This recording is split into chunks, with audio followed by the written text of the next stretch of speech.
L'invité café. L'invité café, la suite du débat public autour du projet Montagne d'Or.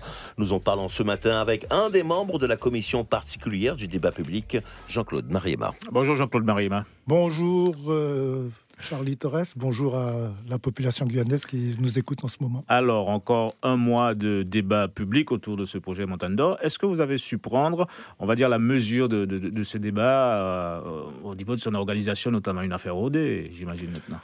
Plus que rodée, puisque elle est vrai qu'on arrive là à la fin.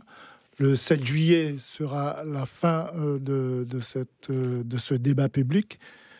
Et le 7 septembre, ce sera la date à laquelle nous rendrons le rapport sur ce débat public. Un débat aussi passionné comme il a été dès le départ? Au départ, c'est vrai qu'on n'avait pas l'habitude sur ce territoire-là d'ouvrir des débats de ce genre. Là, les uns et les autres sont emparés, et maintenant convenablement emparés, puisque aussi bien parmi les opposants que parmi les favorables, on voit s'organiser des débats, des réunions, des rencontres pour expliquer le projet. Le maître d'ouvrage est demandé par les uns et les autres pour venir expliquer le projet. Il essaye d'être là parfois il est absent, mais la population guyanaise s'empare de plus en plus. On sent maintenant, on a l'impression que c'est maintenant que la population guyanaise s'intéresse à ce débat-là. Une population diesel. Non, mais c'est que la population n'était pas informée et n'avait pas l'habitude du débat public. Voilà pourquoi ça a pris du temps. Mais je pense que sur d'autres projets, lorsque un débat public va s'instaurer, je pense que la population guyanaise va dès le début s'y mettre. Oubliez les échauffourées de la mairie de Cayenne? Un épiphénomène, cette histoire-là. C'était juste, un moment, mais un épiphénomène. Il y a plus ailleurs. On a vu dans d'autres débats beaucoup plus de choses là. C'était rien. Franck Lecamp. Vous dites que la population guyanaise découvre ce type de débat. Cependant, quand on revoit justement les échauffourées à la mairie de Cayenne, certains débats également dans l'Ouest, on se dit que de la part des opposants, il y avait une vraie connaissance de l'outil du débat pour savoir s'en emparer et prendre la parole. Oui, certainement. Il y en a qui se sont...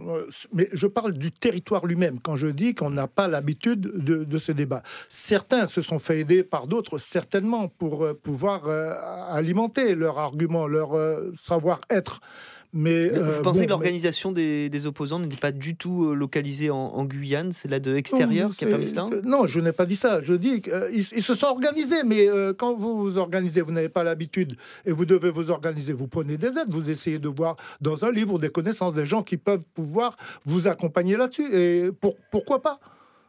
Mais quand on parle d'échauffourée, c'est juste un moment, il y a eu un échauffement. Moi, je dis qu'il ne faut pas grossir ce qui s'est passé à la mairie de Cayenne. Je répète, pour moi, c'est un épiphénomène. Jesse Xavier. Alors, vous l'avez dit vous-même, les réunions se multiplient, notamment l'opérateur qui est invité par différentes associations ou des personnalités politiques également qui ont demandé à rencontrer les acteurs de tous bords pour comprendre, pour se faire une idée objective. C'est à croire finalement que votre travail préparatoire, qui avait pour but justement d'établir des documents objectifs, n'a servi à rien? Ah ben non, bien au contraire. C'est parce qu'il y a eu ces documents que la population a commencé à s'emparer du projet et du débat. Petit à petit, la population a été informée. Petit à petit, la population se sentant informée aspire à avoir plus de connaissances, plus d'informations sur le projet. Voilà ce qui se passe. Et maintenant... nous osons croire, au sein de la commission particulière du débat public, que la population est suffisamment informée et que maintenant, nous allons avoir d'ailleurs, là, le 16 et le 18, des séances d'audition qui sont des synthèses, des analyses des uns et des autres, les institutionnels, les associations, les personnalités politiques. D'ailleurs, nous avons 31 organisations qui se sont inscrites pour ces deux auditions, une à Cayenne, 21 organisations, et l'autre à Saint-Laurent, une dizaine d'organisations. Et des hommes politiques. Alors, si on doit comprendre d'un côté donc le débat grand public, les ateliers et ces auditions, les auditions, c'est Oui, ça il y a l'organisation? plusieurs formes. Ouais. Réunion publique, Ouais. bon, c'est un peu ce qu'on a vu au tout début. Hein, tout le monde peut venir, tout le monde peut échanger, peut poser directement la question. Ensuite, des thèmes bien ciblés, des sujets avec thèmes bien ciblés pour approfondir les sujets. C'est ce qui se passe à travers les ateliers. Le prochain atelier de vendredi va porter sur les retombées économiques, l'emploi et les retombées économiques sur le territoire. Et ensuite, les auditions. Entre-temps, il y a les cahiers d'acteurs qui servent aux uns et aux autres à poser des questions, à étaler leurs arguments, à poser des questions, et on veille à ce que toutes les questions aient une réponse. Les auditions, je répète, hein, c'est une manière de présenter une synthèse des analyses. Alors, oui, allez-y. une question tout de même, parce que la venue d'un secrétaire d'État, alors que vous l'indiquez, hein, votre rapport sera rendu en septembre, la venue dans l'intervalle d'un secrétaire d'État, est-ce que ça vous gêne pas aux encournures, vous, en tant que membre de la commission et garant de cette neutralité des débats? Les institutions sont en marche. Les institutions de la République ne vont pas s'arrêter parce qu'il y a le débat. Certes, il faut une certaine neutralité. Et je pense que le secrétaire d'État, il connaît son travail et puis il va le faire dans les règles de l'organisation de ces débats publics.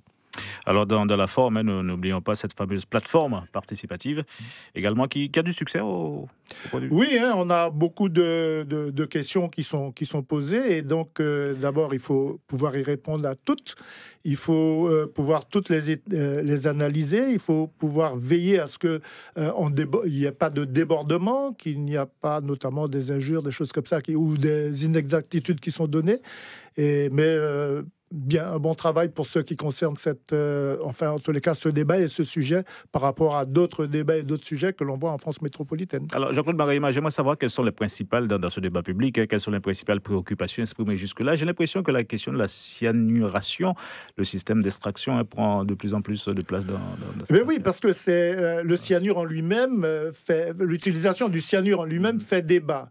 Le cyanure est un produit hautement dangereux. Il est normal que les uns et les autres, mais que ça soit du côté des opposants ou que ça soit du côté des gens qui sont favorables, on se pose des questions sur les effets du cyanure. On se pose des questions sur les effets du stockage des déchets cyanurés. On se pose des questions sur cette fosse qui, par ailleurs, dans d'autres lieux, les fosses, on a bien vu des digues qui ont cédé. Alors donc, il est normal que la population, mais que l'on soit pour ou que l'on soit contre, se pose des questions et pose les questions au maître d'ouvrage pour se faire rassurer pour certains et pour d'autres pour dire qu'il n'y a pas lieu d'avoir cela sur ce territoire-là. Alors, d'aucuns disent qu'il s'agit d'un débat public de façade, que les choses sont déjà décidées d'avance. Vous voulez Non, rassurer la République française étant telle que je ne pense pas que ça soit déjà plié, non.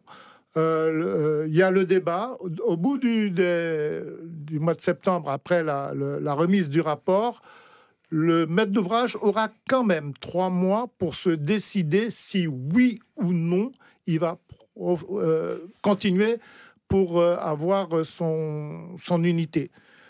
Et c'est à partir de là que l'on saura si les choses vont se faire convenablement, puisque après, il y aura, dans la suite de la procédure, il y aura quand même l'enquête publique qui viendra. Et le commissaire enquêteur aura pour rôle de dire s'il donne un avis favorable ou pas. Là, nous sommes dans la phase où on informe, où la population doit s'informer, et on essaye de faire en sorte qu'elle s'informe le mieux possible. Prochain rendez-vous grand public? Alors, le 16 et le 18, deux grandes réunions. Le 16 au matin, il y a l'atelier sur les retombées économiques et l'emploi en Guyane, sur ce territoire-là. Et l'après-midi, les auditions, 21 personnes. Et le 18, à Saint-Laurent, les auditions. Merci Jean-Claude Mariema. Merci à vous. L'invité café.